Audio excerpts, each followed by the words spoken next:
গামছা তো অনেক ব্যবহার করেছেন, কিন্তু গামছা ইউজের এক্সপেরিয়েন্স কি চেঞ্জ করেছেন? যদি না করে থাকেন তাহলে এই মুহূর্তে আমরা যে লাইভ রিভিউ করতে যাচ্ছি চেরিবি সফট কটন গামছা, সেটি আপনি একটু জেনে নিন। বাড়ির যে গামছা আর এটার মাঝে কোনো পার্থক্য আছে?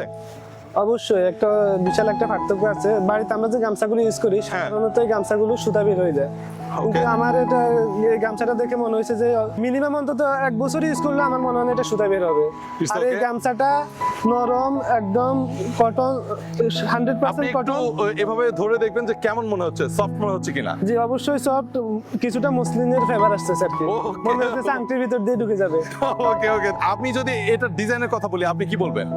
জি ডিজাইনটা একদম ইউনিক, বলতে গেলে অসাধারণ।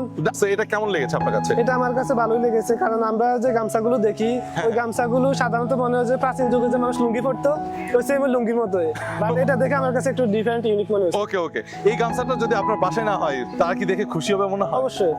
ওকে, 10-এর মধ্যে কত দিবেন এই গামছাকে? Out of 9 out of 10। Okay, thank you. আমরা দারুণ একটা মার্কস পেয়ে গেছি। সো আপনারাও যারা চেরিবি গামছা ইউজ করতে চাচ্ছেন তারা দ্রুত আমাদের ওয়েবসাইটটি ভিজিট করুন এবং সেখানে গিয়ে জাস্ট আপনার পছন্দের গামছাটি সিলেক্ট করুন। গামছা ইউজের এক্সপিরিয়েন্সকে বদলে ফেলুন।